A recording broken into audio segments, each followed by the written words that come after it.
There we go. Split screen.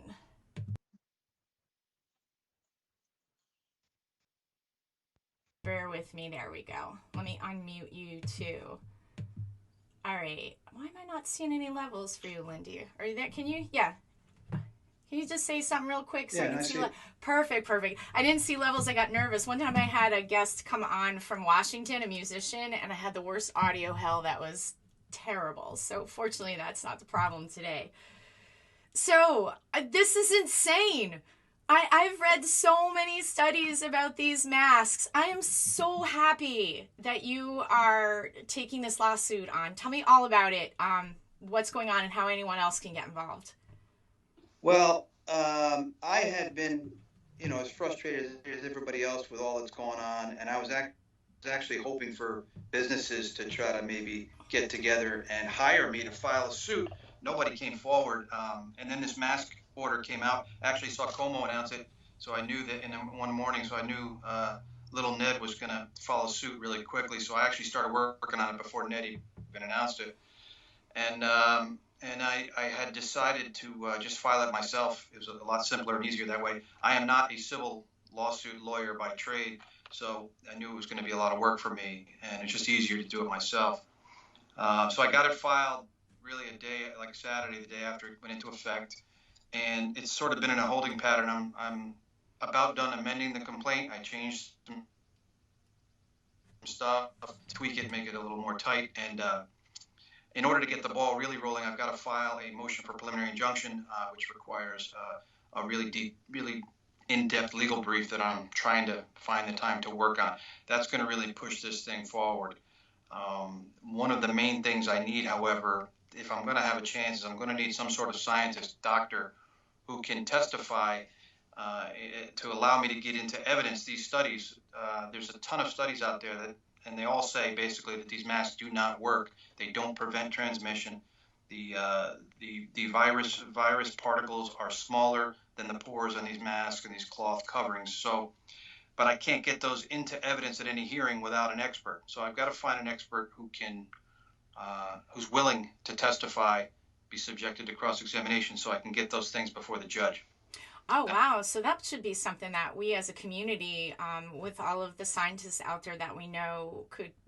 There's got to be something that will connect. So, people out there watching, please, let's connect Lindy with these scientists because, and people are speaking out more. So I'm really happy to see that scientists and doctors are coming out and speaking out because in this day and age, that's an act of bravery. Because the system seems to want to push this stuff upon us. And I really liked your rebuttal in the what was it, the Greenwich Greenwich time. paper, Greenwich Yeah, Times. I thought yeah. that was, because it here we are when Lamont put the order out there. What he did was, it was like we were already involved in this pandemic for quite a while, and it seems like anticlimactic to the whole pandemic. It doesn't make It's right. scientific sense. It already it already flattened the curve. So Yeah. why are we adding new mitigation measures? That's what really frustrated me. Yeah, absolutely. Absolutely. So, on a civil rights and a constitutional level, I mean, this doesn't have, I know that's not your area of expertise, but this doesn't have, to me, it, it's not enforceable because in the EO, it does say that if you have a medical problem, and obviously because of HIPAA laws and privacy laws with that, with medical information, it's really not enforceable, but yet stores are denying people entry. I've heard some horror stories from someone who I met recently in Hartford, and he told me that at Stop and Shop that he was followed around and ridiculed, and he's doesn't ever want to go back to the store again. No, and the stores and technically the way I read the orders, the stores that do not honor that medical exemption are violating the law. They should be subject to arrest themselves because the law says it's not a situation. The cops are continuously saying, I've gotten a lot of calls on this, obviously. Every time this seems to happen in the state, I'm getting a call. People are looking for advice, and I've got a ton of calls. And the cops, when they're called, they always seem to say, well, it's a private business. They can do what they want. But the way the executive orders read, there was safe store rules created pursuant to an executive order that orders the stores to require customers to wear masks, but it also orders them that a customer who has a medical condition cannot be required to wear a mask in the store. So technically, they're violating the law, and that's what I tell people. I tell them print out the safe store rules, print out that executive order as well as Executive Order 7BB, and see what you can do. But no, it's a nightmare, and it's only going to get worse. I can already see the writing on the wall. All you got to do is look at China, because that's what they're trying to do with us. In China, they've got the kids in school, and they've all got masks on, and they've all got dividers. And I can guarantee you they're going to want to try to require our kids to wear masks. And again, that's one of the main reasons. I mean, I fired this shot across the bow to try to stop the whole thing in its tracks, but I knew this mask thing would become a nightmare. It really is becoming a nightmare now. I just saw yesterday, I wish I had those pictures I could pull up and share with you guys right now. But I just saw yesterday on Twitter pictures of China, of the schools, and how the children had these things over their head in these plastic like shell things around their desks, all like measured just so this much apart. And this is terrifying. This cannot ever be accepted as normal. Like, people compare now to the Patriot Act, and that passed through and that happened, and like, this is, whoa. Right. We got to stop this. No, and if I hear the new normal another 5 times, I'm just going to snap. I mean, I'm going to punch somebody in the face next time I hear him say normal. That's how I feel. Yeah, no, I totally do too. Now, I had seen a while. Now, can people still sign on to your lawsuit? So you're looking for a scientist that'll help you get evidence. Would this help get the evidence into the legal system? Because I know the single most important thing people can do in these groups, if they can connect me with a doctor, a scientist who is willing to testify, that will give me a real chance of winning, because the studies exist that say that these there's only one official proper study that's ever been done in 2015, and it's clear that cloth masks and these surgical masks don't work. So for the spread, it's not even, this whole thing is not about protecting the wearer, it's about protecting other people. So if I can get those into evidence, I think I have a real chance to win this thing. Yeah, no, that would be great. And I just know that in our community, we'll definitely find an expert for you to get into the court system, because this is huge. This is a really a big deal. I'm so glad that you put this together. There's been a lot of questions about this. People have been asking about it. Another question that it has come up that I thought was interesting, and this is happening to people who their employers are requiring the mask, and it's really become a problem, because as we know from what all the science is telling us, that these masks actually can make you sick. And cause a whole host of other problems. What recourse are they gonna? Can this kind of be included in what you're doing with Governor Lamont? Would that cover that as well? It is. That's one of the things I'm doing, amending the complaint to add the executive orders that required and businesses to have employees to wear masks. That's one of the main reasons I'm amending the complaint, and I'm pretty much done. I've just got to put this together and amend it, but. Yeah, absolutely. If I can prevail, that will go by the wayside.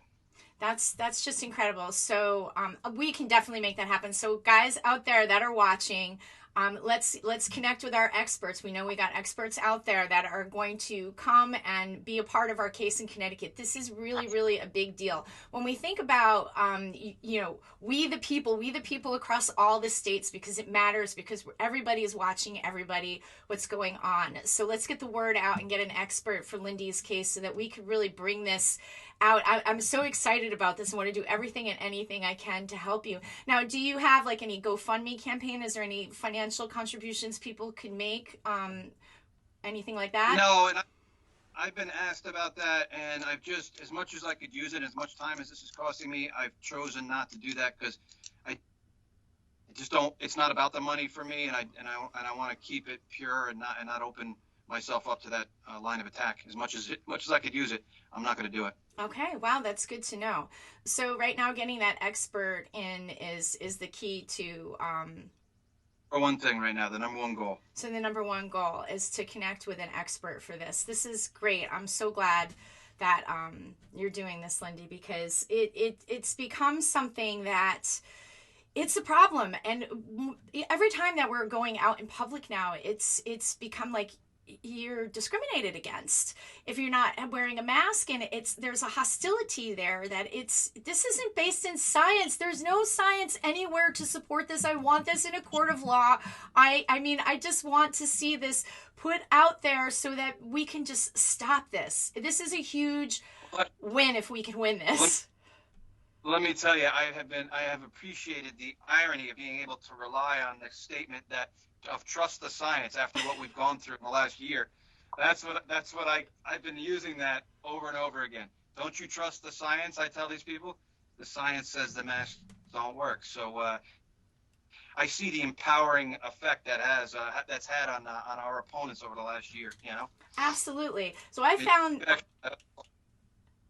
found this today. Now this came out of Canada, and this was a paper written by Dennis G. Rancourt, PhD, researcher, Ontario Civil Liberties Association, and he wrote an extensive paper. And one of the things that he was saying, he's like, there have been extensive randomized control trial RCT studies and meta-analysis reviews of RCT studies which all show that masks and respirators do not work to prevent respiratory influenza-like illnesses or respiratory illnesses believed to be transmitted by droplets and aerosol particles. And he goes on further to say, because those particles are so tiny. I mean, if we know anything about the science of virology and what we can glean from that, there are viruses and bacteria everywhere.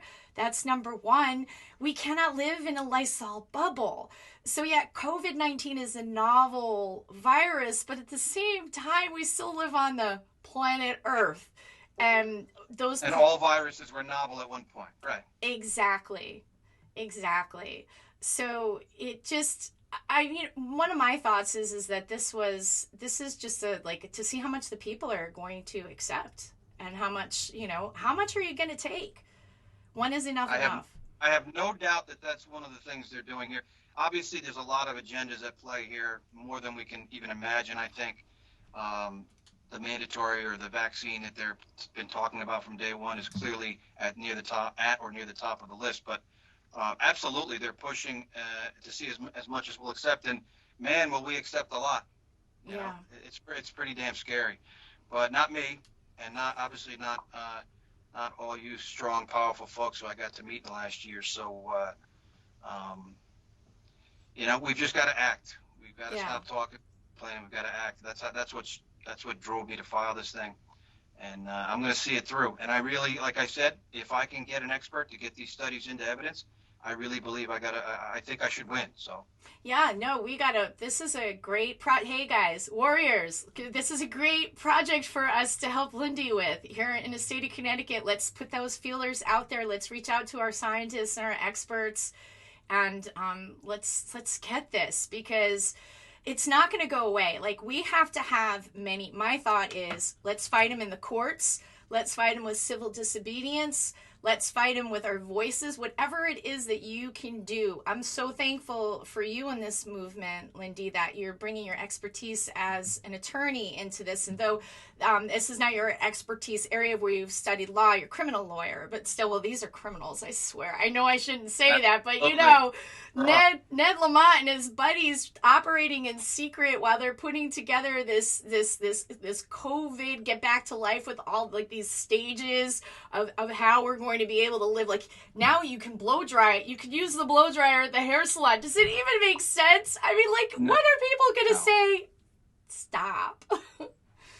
I think that's what and it's funny, when I filed this thing, nobody was angrier about it than my wife, because she's a follower, and she cares what people think, and she gave me a lot of flack about it. But I told her, I said, look, listen, you can squawk all you want right now. In about 2 or 3 months, when you see where this thing's going, then you're going to appreciate it. And it's already starting to turn. Yeah, it is. What they're doing with these fake, the blow dryer and all this nonsense. And wait till the fall with the school where they stagger school, and they're going to require kids to wear masks. You watch. Then we're going to see the masses start to wake up. That's my big concern, and that's why when I saw that you had filed this lawsuit, that I wanted to do everything I could to help, gain attention for this and help in any way that I can, because somebody had shared a video. Again, this was out of Ontario, interestingly enough. I seem to be getting a lot of connections from Canada, but it's a really strange video because this is like a global thing too. You could see like the pattern all around, with the same kind of code level and the mask wearing and the lockdown and a whole 9 yards. But anyway, the point of this story is they had the teacher getting the kids all ready for school, and she's got her mask on and her gloves on, and like, I'm like, no. I saw that. Unfortunately, I saw that. Yeah. That's not the world we want to send our children. And I'm also very concerned that I heard a rumor that Lamont is going to open up the camps with a mask rule. So one of my big concerns about him opening up the camps and forcing these children to wear masks in the New England heat is a huge hazard. Like, well, there was a story in the Post last week, the New York Post. 2 Chinese kids dropped dead in gym class running with the masks on. I mean, that's another aspect of the science that I have that I'm prepared to use in this lawsuit, again, as long as I have somebody to get these things into evidence, an expert. But the science shows that this thing is unhealthy. I mean, it changes your respiratory physiology for sure, because you're breathing in your own carbon dioxide, and over time that's just not good. Yeah, I mean, we're meant to breathe in and exhale, and we've been living on this planet for, we're here. We've been here. Yeah. Yeah. So why all of a sudden now, like, okay, it's this COVID novel illness, but what we're seeing now from the data that's actually starting to come out, what we're seeing right now is that Professor Ferguson, who did the Imperial College model, the first one, his code was garbage. And so this model where we've got this lockdown formula from is all bogus. The CDC is changing their numbers. Then they're admitting that they're off by 25%. And when we are seeing what the data is saying is that it's not the high death rate that they had said it was. And a lot of experts and scientists have said it's no worse than a bad flu year, if that. And that's giving it credit. So every year, all the time, we step out of our house and we take a risk. We get into a car. We live our lives. We can't live in a Lysol bubble. Of all people, Bill Maher said it. He said, what good is life if you can't live it? Yeah, exactly. That's so true. And we're surrounded by viruses and bacteria everywhere. And actually those masks, I've equated the masks to, like, to me, it's and the gloves as well. They're real.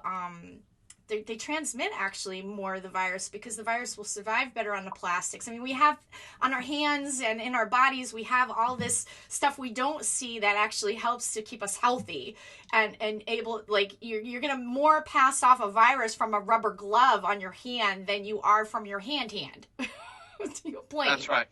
That's right. And I tell you, the best thing I've seen during this whole pandemic, those 2 doctors in Kern County, California, that press conference, it was so refreshing to see real doctors, frontline doctors, just talking common sense based on science. I mean, that was great. And, more people need to see those guys. Yeah, absolutely. When you tagged me in that watch party, I watched that whole thing, and then I did another watch party, and I was sharing it like crazy. I was like, this is an exciting day. I was so happy. It was so refreshing because all we've heard is that Oompa Loompa in NIH over there.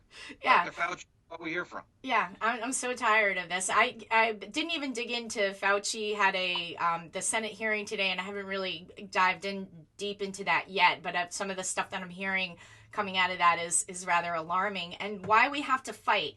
Why it's so important that we fight on every level that we can. So, Lindy, your lawsuit here in Connecticut to sue Governor Ned Lamont for the mask is a wonderful thing. So anybody who's just popped on, Lindy is looking for an expert so he can get this into the court as evidence. That's correct? Am I saying that correctly? Yeah, I've got studies, but legally speaking, technically, procedurally, I won't be able to get them into evidence at the hearing that I'm going to get for a preliminary injunction hearing without an expert to subject themselves to cross-examination, because I can't just submit studies into evidence. They've got to be introduced by somebody who's read them and who's got the qualifications to answer questions about them. Yeah. So that's excellent news.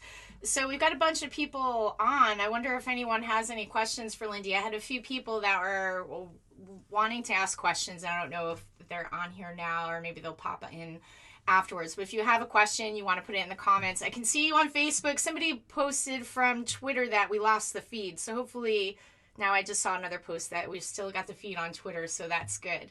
So if you have any questions that you want to ask Lindy, that would be a great time to do it. But like I said before, we have to take this on every front, from the legal aspect, from the civil disobedience aspect, from you reaching out to your legislators, to, if you can get a letter to the editor, I guess there's some, do you need an audience at the hearing? Well, we haven't gotten a hearing yet, but will this be some... Absolutely. I'll let everybody know when, if and when. Well, eventually I'm going to get a hearing. I've got to do the motion, and I've got to have that expert lined up. But yes, absolutely. The more people, the better. Assuming we can have it in court. I mean, I don't know. Right now, federal court are doing things by Zoom.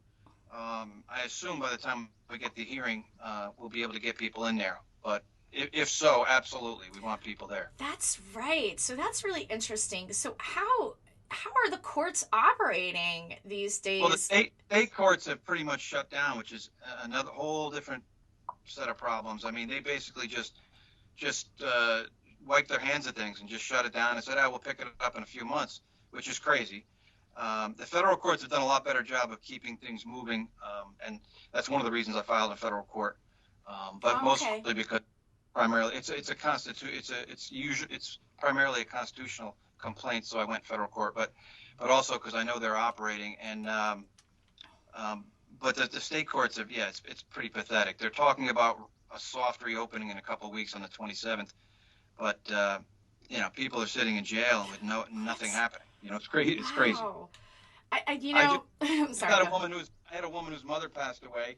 She's locked up on an exorbitant bond, and I just got the fax. I requested an emergency. They do a furlough sometimes for funerals. They'll take you to the funeral service, and I just got the fax about a half hour ago saying, well, we're not allowed to transport anybody during COVID. Sorry. Oh my gosh, that's terrible. Yeah. Wow, These are stories I never would have even thought of. I think we could do a whole other show on this because, wow, that's really tragic. Well, the other thing about this whole lockdown is what's going on in the hospitals. All of these people dying alone. I've gotten a couple of calls, one in particular, really, this poor woman, she had no children. She was with this guy for 50 years, and she hadn't seen him in weeks. He was in a nursing home. He went to the hospital, and then she gets a random call one morning, he's dead, and she was just crying on the phone. This whole idea of keeping people away from their loved ones. You're telling me we can't put people in a protective gear and let them go into the hospital room while somebody's dying? I mean, it's crazy. It's just not right. No, it's not right. When my husband's mother was not well and she was in the hospital, she had MRSA. And I remember we went to go see her and we just walked into the hospital room. We didn't even see, they had a sign and just use caution because, MRSA is contagious. They didn't stop us from seeing her. They were actually pretty lax about it. I see the sign. It's just to stay so far away if she coughed or put on the PPE. But they didn't stop us from seeing her. To me, that is the deepest form of cruelty. And you've got tens of thousands of people nationwide that have died alone. That's terrible. It's really, really terrible. So we have to fight these things on and it's unfortunate because there's a lot of division. So I'm seeing some questions coming in. It said, what kind of a doctor can you use? An expert, you need a virologist, a biologist, a microbiologist. I would just say, go ahead with that one, Lindy.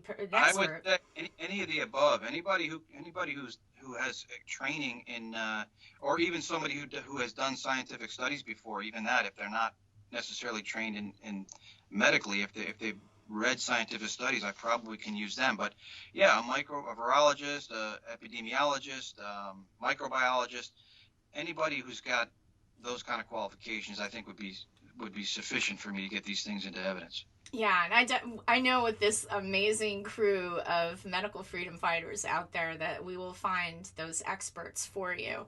And let's see, there's a lot of activity going on. I think there's even a debate going on in the chat while we're talking too. Okay, let's see. So, yeah, there's a little bit of dialogue going on in the chat. And yeah, I don't see any more questions coming in, but some dialogue that, yeah. So I think that we have to definitely take this on at every front. I really appreciate you taking the time out of your day and to come on here and talk with me, because I want to spread the word, because you're not going to get a lot of media coverage in the mainstream from this. I've seen a few articles written about it, but they'd love for it to go away. So whatever we can do to put this through, get this into the court, because one of the things I really think, and I have such a deep respect for attorneys and law that I never had before going through what we've been dealing with the medical freedom fight, but just how the courts can really help us. I mean, when we can get a fair trial and the fairness of the court, what I've always been fascinated by, and this would be considered probably what you're looking for, is the discovery aspect, or maybe that's not really discovery, it's evidence, so those are different things. But being able to put this stuff into the court system and it becomes,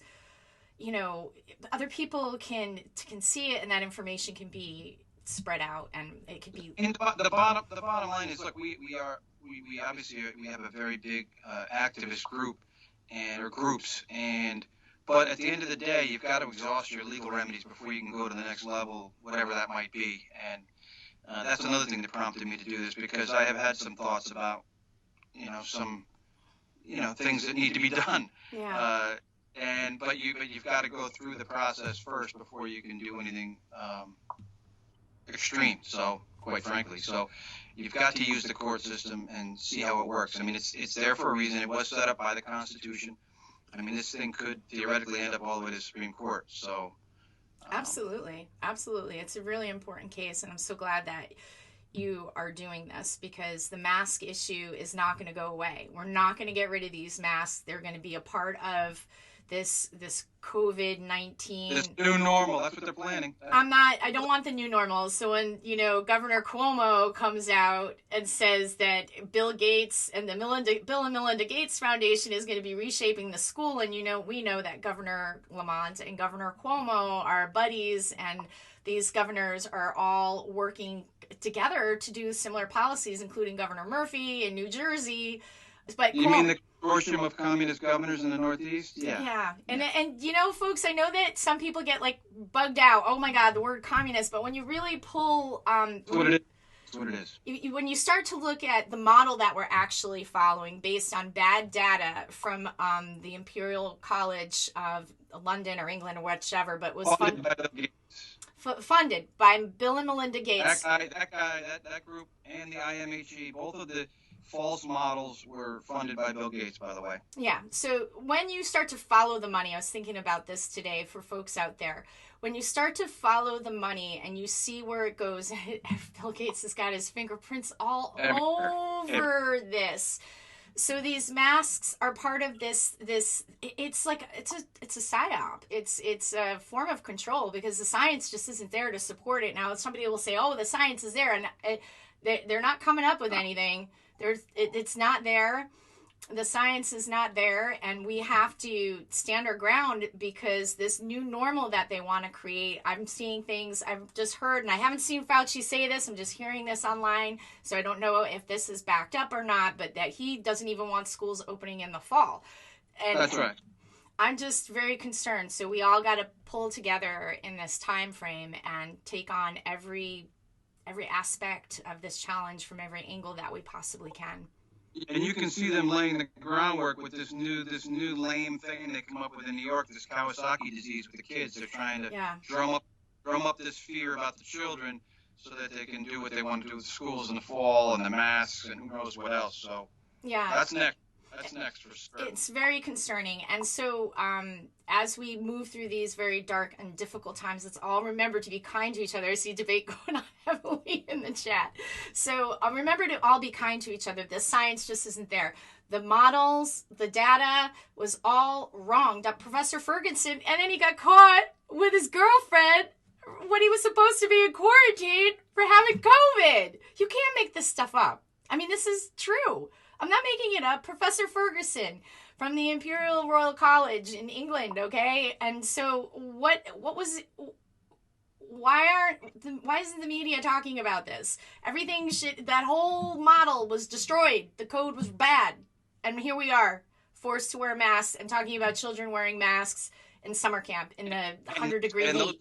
Those two big models that they followed and are still following, funded by Bill Gates, and then now we've got Cuomo relying on Gates. We've got Lamont relying on Rahm Emanuel's brother Ezekiel, who was one of Gates's lackeys, who he works with for global vaccines.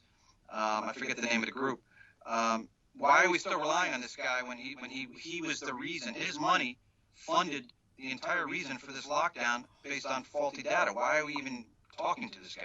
Yeah, and that's the whole thing. When you start to peel this onion and really look at it, it's mind-blowing. And I think, taking us back to your lawsuit, what the courts do is allow us to really tear it open. And I'm really looking forward to that. And I hope that we can have like a real court and have people in it and participate in that way. Well, also, by the way, we've got that other development today, which is very interesting, with Renee Coleman Mitchell being fired by Lamont, head of DPH. Yeah. So I'm hoping maybe that's going to make her. I mean, obviously, she would have been a witness. She will be a witness because she had to have played an integral role in the decision making, right, as the head of the DPH. Yeah. Definitely. So I'm hoping she's going to be a little more sympathetic witness than she would have been otherwise. This could be helpful. It very well could be helpful. I was at the coronavirus hearing before all this broke out, right before we had this massive shutdown. And I have some of the video, but unfortunately I didn't get it all on my camera, but I believe CTN does have it. I'm going to go check and see if it's still up there. But I was looking through the footage the other day, but I specifically remember, she was talking about it, and so was Matt Carter of the DPH, talking about the not needing masks. But of course, at that time, the WHO was saying, no, you don't need masks. We even see Fauci talking about it on 60 Minutes. He's saying, no, you don't need masks. He's actually reaffirming what I just read from the paper in Ontario that was saying that the masks are useless. He'd say the particles are too small. Maybe it's going to catch like one droplet, but it's not going to catch the viral aerosol virus. It's just not. We live in an environment, in an atmosphere full of the atmosphere, and you can't catch that. So you got Fauci saying this, you had the WHO saying this, and all of a sudden, just boom, now we gotta wear masks. The CDC just randomly changed their recommendation, and these 6 northeast states all went along with it. Yeah, so we've got a definitely long battle ahead of us, but I appreciate it, Lindy. And let's talk again as this develops. And I'll say this one more time before we end out here. I'm looking for an expert to help get this, that will testify, so that we can get this into evidence. And this will be a really amazing case. So I'm totally looking forward to that. And I think that we'll find some good, solid experts to do this. Well, thanks, Jen, and thanks for having me on. And thanks for all the help. Thank you so much. Thank you. And we'll touch base again and keep everybody posted. And there's a lot of dialogue, so this was a good thing to do, to talk. So I appreciate it. All right. Take care. Thank you. Thank you so much. Thanks.